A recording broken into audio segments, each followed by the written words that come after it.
Hello and welcome to part two of this series now, and we are on to our daily logs and basically what we talked about during every day, what happened, accountability wise, things along those lines. I'm filming this video on June the 12th, so it is at like the end of um, this round, basically, or this culminating. And so I know exactly how things played out. So I'm gonna do my best. I'm gonna be completely honest.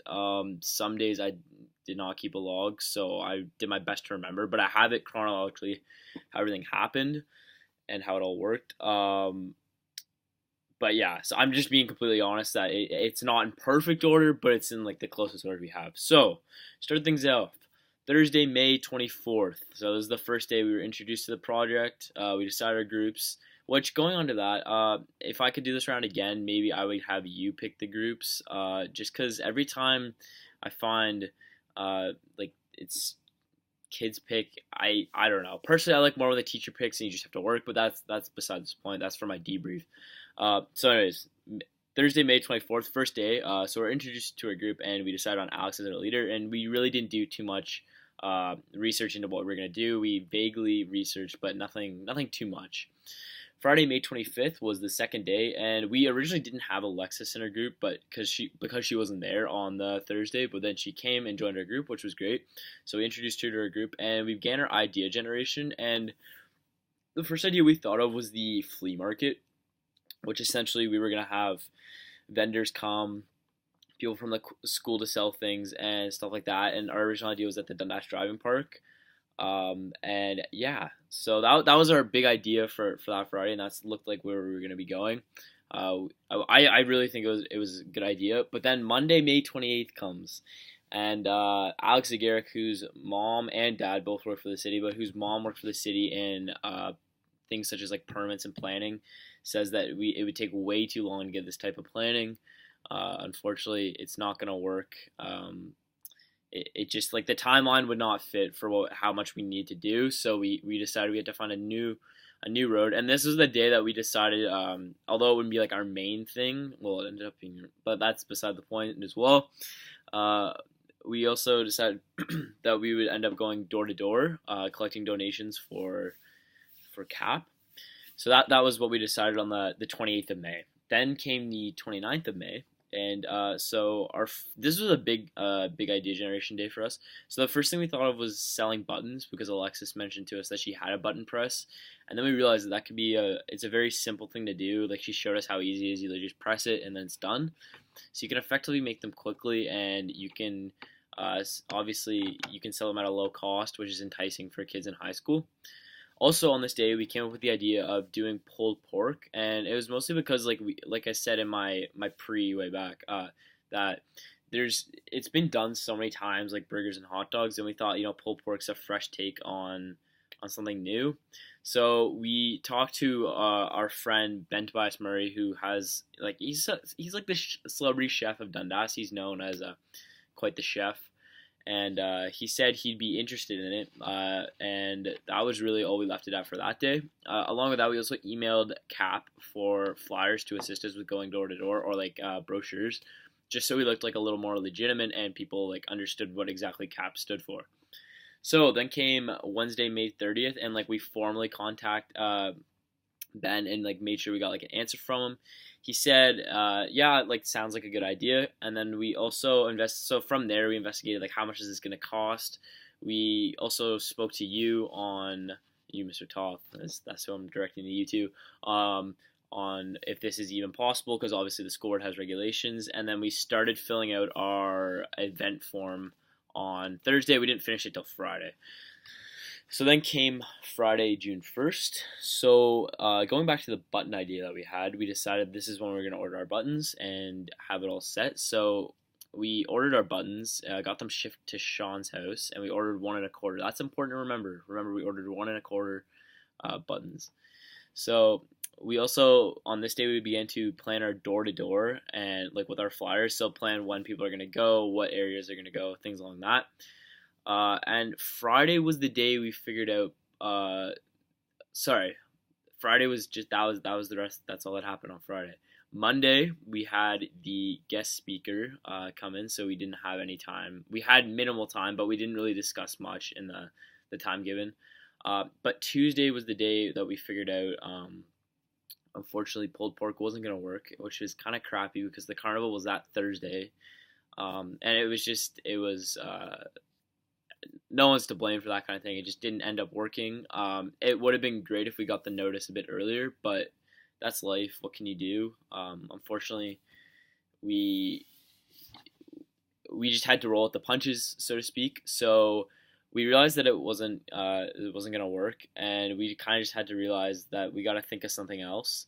This was also the day that the buttons were supposed to come in, and they didn't, which kind of screwed us as well because Thursday, June 7th was the carnival, and we still didn't have those.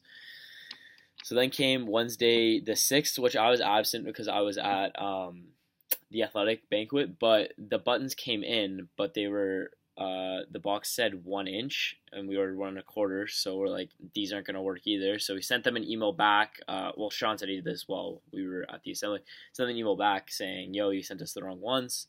And you can do, but that they took forever to get back, by the way, which is terrible customer service. I would not recommend this button company if you're ever looking to purchase some buttons. So then Thursday, June 7th came, which was the carnival. So mostly that day we just assisted with other groups setting up process. We also figured out like, okay, so far our two main ideas aren't working. We got to figure something out. We ended up getting the right buttons. So it was all just miscommunication. Turns out they just put the wrong label on. So we figured out on that Friday, June 8th, that we have the right buttons. But anyway, sorry, going back to the 7th, we mostly just found out like what we found out. Sorry, yeah, I don't know where I'm getting sidetracked here. We helped out with the carnival, and we found out that we actually did have the right buttons the next day, and we really just talked about, okay, what's our plan going forward, because we're not in a great situation right now, and we need to figure this out. So Friday, June 8th comes, and we decide that our biggest moneymaker at this point is probably going to be going door to door. So we make our plan on we fully decide, like, this weekend's like their big weekend where we're going to go out. We decide where people are going, when they're going, make sure they have flyers to take with them so they look legitimate, things along those lines. And that was mostly all we had to do on that Friday. We also discussed like, what's our plan? Like, are we scrapping the button idea? What are we doing? And ultimately, we kind of just pondered it. We're like, well, we can do this, and we didn't really get a decision. One thing I found with this group is like, we were terrible decision makers, and I'm not like pointing fingers at anyone, but like, we all could not consistently come to like a definitive answer as a group.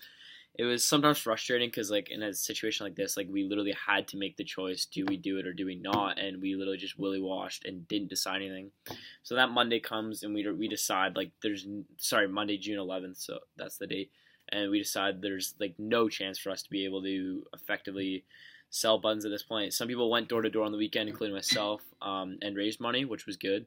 And so we literally just focused, like, we just gotta go door to door. That's like the only place we're gonna make money from now at this point. And then on Tuesday, June 12th, we just worked on classwork throughout the class. So, like, as a sort of debrief to what I experienced from this, going back to the curricular connections that I talked about at the start, which, like, so I think the biggest one right now that was like demonstrating and understanding group dynamics. I felt like our group definitely lacked at this because we did not communicate well in some aspects. Our planning, like, some of the stuff was out of our control, which is unfortunate. So like, them sending the buttons late and then with the wrong label, so we think they're the wrong size. All this is just like unfortunate stuff.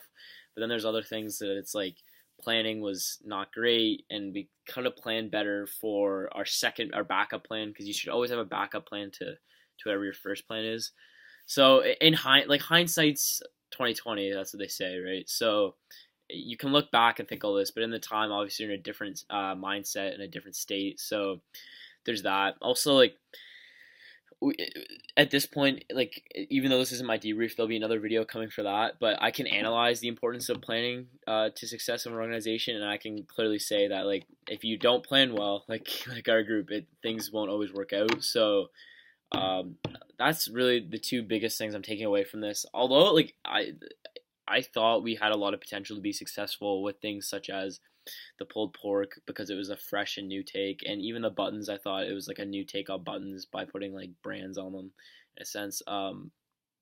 It really just wasn't executed, and I'm like again I'm not pointing fingers at anyone. It's a collective group responsibility that we didn't execute it well enough, and we not to say we let ourselves down, but in a sense we did because we no one took enough initiative to and then again, like I'll say it again, I'm not pointing fingers. I'm just saying the group is tired. No one took the initiative to try and problem solve effectively. We kind of just let it happen. We didn't communicate well enough, and in the end, it just ended up backfiring us and not having a successful in school venture to raise money. But so is life. I would say we tried our best, but when you look back at it, like there was definitely we could have done a lot, worked a lot harder, and like I'm just trying to be as honest and transparent as I can be through through this like mini debrief of the daily logs. As you can see, like just to wrap things up, obviously everything like I said was not in like absolute perfect order, but it was like how it happened because there were some days where I just completely forgot what to record what we did. But like I said, it's like the order of this is how it actually happened. So I'd like to thank you for listening. That was like my mini debrief at the end of that, but my next video will be a much more in-depth debrief talking about individual group members, the experience as a whole, the curriculum connections that I talked about at the start, and how we lived up to them. Even though I did that a bit here, I'll go more into depth.